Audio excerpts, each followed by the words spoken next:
শুয়োরের গোস্ত হারাম না খালি, এই সময় ইনকাম করাও হারাম। তার মানে আপনি একটা জেনাকারিনী নারী পুরুষ যারা যারা চোর, যারা ডাকাত, যারা গাঁজাখোর, যারা ফেন্সিডিলখোর, তাদের চেয়েও খারাপ। কেন? যারা এখানে উপস্থিত রয়েছি আমরা সবাই মুসলমান, সবাই মুসলিম, ঠিক তো নাকি? একদম পেছন পর্যন্ত সবাই মুসলমান তো আমরা, আলহামদুলিল্লাহ। দীর্ঘদিনের বাপদাদারও ইতিহাস, যে বাবরি মসজিদ, এখন কিন্তু ওর বাবরি মসজিদ নাই, জানেন তো? ওটা হয়ে গেছে কি রাম মন্দির। এরপরে জ্ঞানব্যাপী যে মসজিদ ছিল তা নিয়ে সমস্যা শুরু হয়েছে। আর গত পরশুদিন মালদার আদিনা মসজিদ, যেটা বিখ্যাত মসজিদ, সেখানে একজন সাধু সন্ত এসে পুজো পাঠ শুরু করছে। আর এ সময় ও বলছে এটা হচ্ছে আদিনা মসজিদ নয়, আদিনাথ মন্দির। কথা বুঝছেন আমার? আদিনা মসজিদ হয়ে গেল কি আদিনাথ মন্দির।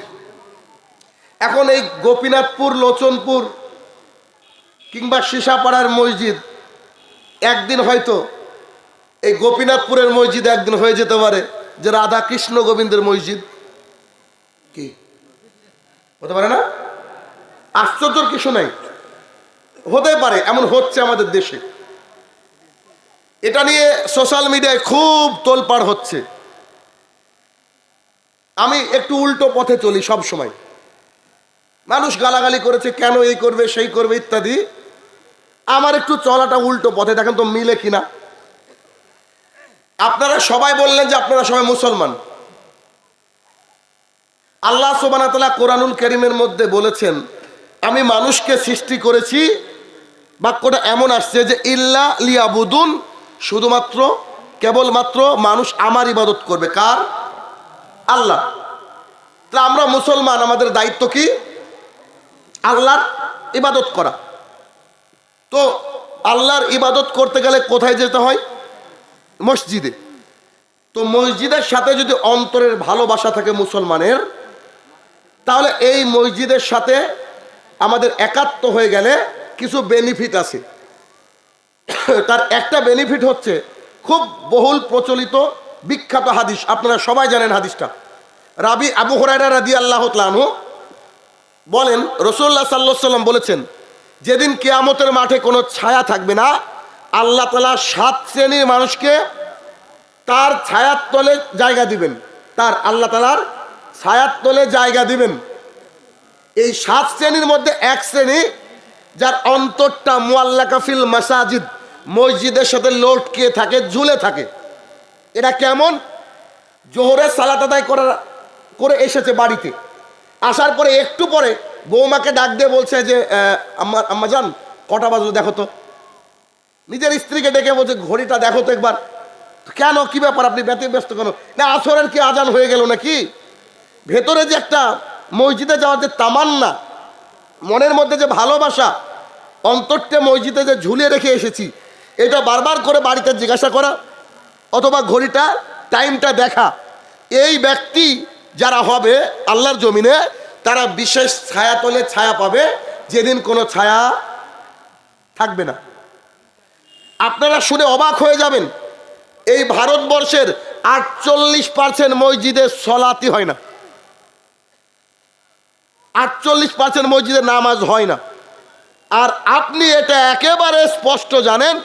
আপনারা যে যেখান থেকে এসেছেন সবাইকে বলছি, নিজের মসজিদে খোঁজ নিয়ে দেখেন যে ফজরে এক কাতার।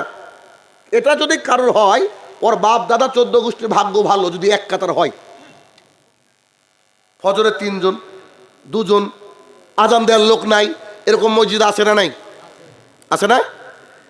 তো যাদের সাথে মসজিদের সম্পর্ক হওয়ার কথা ছিল তারা লেপ মুড়ি দিয়ে বাড়িতে ঘুমায়। তো আল্লাহ তাআলা মসজিদকে আপনার জন্য রাখবে নাকি রামের জন্য রাখবে বলেন?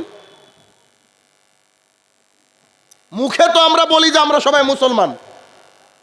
তো মুসলমানের ভালোবাসার জিনিস আল্লাহ অন্য কাউকে দিচ্ছে কেন?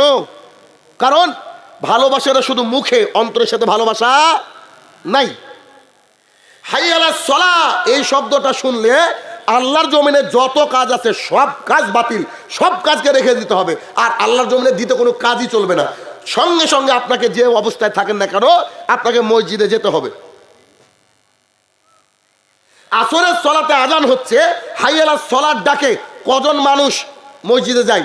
কোনো দিন দেখেছেন নাকি যে এই মসজিদে যখন আজান হচ্ছে হাই আলাস সলা বলে চায়ের দোকানটা ফাঁকা হয়ে গেছে? দেখেছেন? আপনি যখন দেখছেন হাই আলাস সলা বলছে, তখন গোপীনাথপুরের বাজারের কেউ নাই, সবাই মসজিদে চলে গেছে। এমন দৃশ্য দেখেছেন? অথচ ওই সময় যদি যা বিক্রি করবে, যা তিজারত করবে, ব্যবসা করবে, এটা হচ্ছে হারাম। শুয়োরের গোস্ত হারাম না খালি, এই সময় ইনকাম করাও হারাম। কথা কি বুঝাতে পারছি? আমাকে তো ডাকেনি আপনারা গাল শোনার জন্য, চিনেন তো আমাকে ভালোভাবে। দেখেন, নাটক মানুষের সাথে মানুষের চলে, আল্লাহর সাথে চলে কি? আল্লাহর সাথে চলে। একটা ব্যভিচারিণী বেশ্যা মহিলা, বলেন তো, আপনাদের তো বয়স হয়েছে, অনেকে আছেন, কোনোদিন দেখেছেন নাকি একদম মাঝ রাস্তায় জেনা করছে? দেখেছেন কেউ? মাঝ রাস্তায় আকাম কুকাম করছে দেখেছেন? একেবারে মদখোর, ডাইরেক্ট রাজপথে দাঁড়িয়ে মদ খাচ্ছে, এরকম দেখেছেন? একজন চোর দিনে গিয়ে একটা বাড়িতে চুরি করছে, এরকম দেখেছেন? চোর চুরি করার সময় রাতের গভীরে করে। মদখোর, ফেন্সিডিল খোর, হেরোইন খোর, গাঁজা খোর, খাওয়ার সময় গলিতে চিপাতে খায়, পাটের জমিতে খায়, সাইডে সুইডে একটা গোপন জায়গায় খায়। জেনাকারিনী মহিলারা খোলা মাঠে করে না, কোনো একটা গোপন ঘরে, কোনো একটা ছাদের নিচে অন্ধকারময় পরিস্থিতিতে করে। আর চায়ের দোকানে থেকে আপনি শুনছেন হাই আলাস সালাহ, আপনি গেলেন না, তার মানে আপনি একটা জেনাকারিনী নারী পুরুষ, যারা চোর, যারা ডাকাত, যারা গাঁজাখোর, যারা ফেন্সিডিলখোর, তাদের চেয়েও খারাপ। কেন? তারা জানে এটা পাপ, কিন্তু লুকিয়ে করে। আর আপনি প্রকাশ্যে চায়ের দোকানে বসে আছেন, আর তখন আল্লাহর মুয়াজ্জিন আপনাকে মসজিদে ডাকছে। আপনি কত বড় খারাপ মানুষ, আপনি কত বড় খারাপ। আপনি অনুমান লাগান তো, যে চুরি দিনে হয় না, প্রকাশ্য দিবালোকে চুরি হয় না, প্রকাশ্য দিবালোকে জেনা হয় না, কারণ তারা ভয় করে, মানুষকেও ভয় করে, আল্লাহকেও ভয় করে। আর আপনি সরাসরি মসজিদের পাশে বসে চা খাচ্ছেন, আর আপনার সামনে দিয়ে মুসল্লি যাচ্ছে। আপনার চেয়ে ডাকাত পৃথিবীতে আছে কি? কথা বুঝছেন আমার? আগামী দিনে এই যে মসজিদের উন্নতি করবে জালসা, এই মসজিদ আমাদের থাকবে, এটা তো আমার হিসাবে ধরে না। আল্লাহ তো সব ওদেরকে দিয়ে দিবে। কেন? আমরা মসজিদে আবাদ করি না, মাঠের আবাদ ভালো বুঝি। আচ্ছা বলেন তো, সবাই মুসলমান বললেন একটু আগে, আমাকে একটা হাদিস বলি। রাসূলুল্লাহ সাল্লাল্লাহু আলাইহি ওয়াসাল্লাম বলছেন, মান তারাকা সালাতান মুতাআম্মিদান ফাকাদ কাফারা, যে ব্যক্তি ইচ্ছে করে এক ওয়াক্ত নামাজ ছেড়ে দেয়, ও ব্যক্তি কাফের। যে ব্যক্তি ইচ্ছে করে এক ওয়াক্ত নামাজ ছেড়ে দেয়, এ ব্যক্তি কাফের। যে ব্যক্তি ইচ্ছে করে এক ওয়াক্ত নামাজ ছেড়ে দেয়, এ ব্যক্তি মুসলমান না। এবার বলেন কজন মুসলমান? বলেন যে মুসলমান আছেন আপনি, দেখি। আল্লাহ রসুল বলছেন, আমি বলছি না। ইমাম আবু হানিফা রাহমাতুল্লাহ বলছেন যে তোমার সন্তান যদি সালাত আদায় না করে, ওকে জেলখানার মধ্যে ঢুকে দাও, অতদিন মারো যতদিন না ওই সালাত আদায় করছে, নাহলে মেরে ফেলো। আর ইমাম আবু হানিফা রাহমাতুল্লাহ বাদ দি আর তিনজন ইমাম বলছে, নামাজ না পড়লে সরাসরি হত্যা, দ্বিতীয় পথঘাট নয়। তাহলে মসজিদের সাথে আপনার ভালোবাসা নাই। আর কোন মসজিদকে নিয়ে নিল তাই নিয়ে সোশ্যাল মিডিয়ায় ফাজলামি চলছে নাকি? গজল গাইছে যে কি অন্তরে শখ ছিল যাবো মদিনা। আরে অমুকের বাচ্চা, তুই তোর বাড়ির পাশের মসজিদে যাস না নামাজ পড়তে, তুই বলছিস যে এতে যাবো, মদিনা যাবো। আছে না না এরকম? অহরহ 5 ওয়াক্ত সালাত আদায় করেছেন। বলেন তো, যে আপনার ফজরের সালাত কাজা হয়নি 1 বছর, এরকম লোক আছেন? 1 বছর ফজরের সালাত কাজা হয়নি, হাত তুলেন থাকলে। 1, আর কেউ? 2, আর কেউ? 3, 4, 5, 6, 7। শোনেন, হাত কিন্তু আমি দেখছি না, হাত দেখছে আল্লাহ। হিসাব করে হাত তুলবেন। 1 বছর ফজরের সালাত কাজা হয়নি, একেবারে ইমামের সাথে গিয়ে পড়েছেন, এরকম কে কে আছেন? দাঁড়ান তো, দাঁড়ান, এবার দাঁড়ান, আল্লাহর রাস্তায় একটু দাঁড়ান। একদিনও কাজা হয়নি, ফজরের সালাত আদায় করেছেন এরকম কে কে আছেন? 1 বছর। দাঁড়ান একটু, দাঁড়ান দাঁড়ান দাঁড়ান একটু দাঁড়ান না। আচ্ছা ওঠেন একটু, দাঁড়ান না ভাই, একটু দাঁড়ান না রে বাবা, দাঁড়ান একটু, না না যে যে দাঁড়ান। 2 জন। আর এদিকে কে হাত তুলেছিল? 3। আর আচ্ছা আপনারা এই সামনে আসেন, তোমার 4। এদিকে আসেন, এদিকে একটু এদিকে আসেন, আসেন আসেন সামনে আসেন। আমার তরফ থেকে আমার লেখা বই গিফট, আসেন। এটা নামাজ শিক্ষা বই, আসেন নিয়ে যান। এদিকে এদিকে 2 জন। চাচা এটা আমারই লেখা বই। ওয়ালাইকুম সালাম। সোনালী যুগের সলাৎ, মানে সোনালী যুগ মানে কোন যুগ বলেন তো? আল্লাহ রসুলের যুগ, ওইটা তো সোনার যুগ, তাই না? সে যুগের যদি সলাতের মধ্যে নামাজের মধ্যে একটু এদিক ওদিকে থাকে আপনারা শুধরিয়ে নেবেন। এখানে সব দলিল দিয়ে এ করা আছে। এত বড় মজলিসে 4 জন ব্যক্তি পেলাম। ও আপনি আছেন, আলহামদুলিল্লাহ। এত বড় মজলিসে 5 জন ব্যক্তি পেলাম যারা হচ্ছে 1 বছর ফজরের সালাত কাজা করেন। এবার আপনারা নিজেকে ভাবেন কোথায় আপনাদের বিষ খেয়ে মরা উচিত, কিন্তু মরা যাবে না। এটা কি হারাম?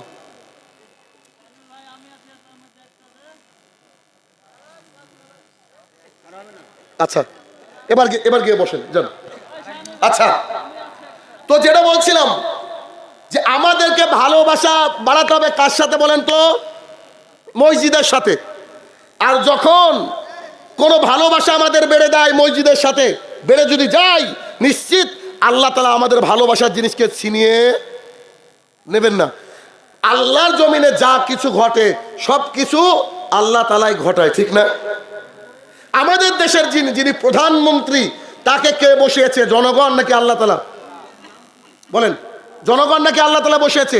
নিশ্চিত আল্লাহ সুবহানাহু ওয়া তাআলা তাকে বসিয়েছেন। তার মানে বোঝা যাচ্ছে আমাদের যা চরিত্র হবে, আমাদের নেতাকে আল্লাহ ওইরকম চরিত্রে বানিয়ে দেবে। তাহলে আমরা আজকে থেকে প্রতিজ্ঞা করব, ইনশাআল্লাহ আমরা আর সলাৎকে ছাড়বো না, নামাজকে ছাড়বো না। যদি আমরা নামাজকে না ছাড়ি তাহলে ইনশাআল্লাহ আবারও বাবরি একদিন ফিরে আসবে। আমি আশাবাদী। কিন্তু দুঃখের বিষয় কি জানেন? আমরা এ প্রতিজ্ঞা করতে পারবো না। পারবো? কি গো বলতে পারি? আল্লাহ বলেন দেখি, সবাই বলেন আমার সাথে, বলেন, হে আমার প্রতিপালক, আজ থেকে আর কোন সলাৎ ত্যাগ করব না, ইনশাআল্লাহ। আল্লাহ তুমি কবুল করো, আল্লাহুম্মা আমিন। মাশাআল্লাহ, আমার সাথে কিন্তু আপনারা প্রতিজ্ঞা করলেন। দেখেন, মুসলমানিত্বকে টিকাতে গেলে কি লাগবে বলেন তো? নামাজ ছাড়া, যেমন আধার কার্ড ছাড়া ভারতের বাসিন্দা না আপনি, ঠিক তেমনি সলাৎ ছাড়া আপনি আল্লাহর কাছে মুসলমান থাকতে পারবেন না। চেষ্টা করেন তো, চেষ্টা করেন। আপনাকে কি বলবো বলেন তো? দেখেন, আমার রাজশাহীতে প্রোগ্রাম ছিল, একটা খুতবা দেওয়ার জন্য, একটা খালি খুতবা দেওয়ার জন্য রাত্রি 8:30টার সময় গাড়িতে চললাম, প্রাইভেট গাড়ি, কার, পার্সোনাল। 8:30টার সময় গাড়িতে চললাম, পরের দিন 12টায় খুতবা দেবো তার জন্য। কোথায়? আবার রাজশাহী থেকে লাকসাম, কুমিল্লা। তো আমি রাত্রি 8:30টায় গাড়িতে উঠলাম, সলাৎ আদায় করে নিলাম ইশার। চলতে লাগলাম। শুনেছি ঢাকার জ্যাম নাকি খুব খারাপ। আলহামদুলিল্লাহ, আল্লাহ আমাকে চোখে দেখালো ঢাকার জ্যাম কাকে বলে। 5 ঘন্টা একই জায়গায় দাঁড়িয়ে থাকলাম একটা ব্রিজের উপরে। 5 ঘন্টা করলাম কি? 5টা 6টা 36 সূর্য উদয় ছিল ওইখানে। আমার ঘড়িতে যখন 5টা আনচান করছে, বুকের মধ্যে আল্লাহ, সলাৎ তো কোনোদিন আমার কাজা হয়নি, এরকম হয়নি ফজরের নামাজ, আজকে কত বড় পরীক্ষায় ফেলে দিলা। গাড়িতে পানিও নাই যে অজু করব। গাড়ি দাঁড়িয়ে আছে, মানুষ বাইরে যাচ্ছে, কে সিগারেট খাচ্ছে, কে বাচ্চাকে চিপস খাওয়াচ্ছে, মানে ঘন্টার পর ঘন্টা দাঁড়িয়ে আছে। দেখলাম যে আমার হাতে আর 14-15 মিনিট সময় আছে। আমি ড্রাইভারকে বললাম, ভাই I am sorry for this situation. আমি গাড়ির থেকে নেমে গেলাম, নামার পর দেখলাম যে পাশে বালু আছে, বালু। বিসমিল্লাহ বলে তায়াম্মুম করলাম। তায়াম্মুম বুঝেন তো? পানি না পেলে তায়াম্মুম করতে হবে। তায়াম্মুম একেবারে সহজ জিনিস। এই যে বিসমিল্লাহ মারলেন, উড়িয়ে দিলেন, মুখে নিলেন, এই হয়ে গেল। এবার আশহাদু আল্লা ইলাহা ইল্লাল্লাহ পড়ে নেন। তায়াম্মুম করার পরে মোবাইলটা পকেট থেকে বের করলাম পশ্চিম কোন দিকে দেখার জন্য। পশ্চিম দেখলাম যে গাড়ি এই দিকে, পশ্চিম এই দিকে, গাড়ি লম্বি সিটে। সলাৎ আদায় করলাম। সলাৎ আদায় করার পরে যেখানে খুতবা, সেখানে গিয়ে পৌঁছালাম 11:30টায়। গোসল টোসল করে খুতবা দিলাম। ওখান থেকে চলে গেলাম ব্রাহ্মণবাড়িয়া। প্রোগ্রাম করে তারপরে দেখেন পাবনায় করে ইন্ডিয়াতে ঢুকছি। আমি চাইলে আল্লাহকে বলতে পারতাম না, আল্লাহ আমার এখানে পানি নাই, নামাজ পড়ার ব্যবস্থা নাই, মসজিদ নাই, আল্লাহ ক্ষমা করো? পারতাম কি পারতাম না? আমি তো সফরে ছিলাম, আমার জন্য তো ছাড় আছে। কিন্তু সালাত এমন একটা জিনিস, আল্লাহ তাআলা বলেছে 4-এর জায়গায় 2 পড়, বাট ইউ হ্যাভ টু, কিন্তু তোকে পড়তে হবে। আপনি এই সফর অবস্থায়, এই যে সামনে রমজান মাস আসছে না, চাইলে সফর যদি করেন কলকাতা, ওই দিনে রোজাকে বাদ রাখতে পারেন, চাইলে ওই রোজাটা পরে তুলে নিতে পারেন। কিন্তু নামাজের ক্ষেত্রে আল্লাহ তাআলা কি বলেছেন?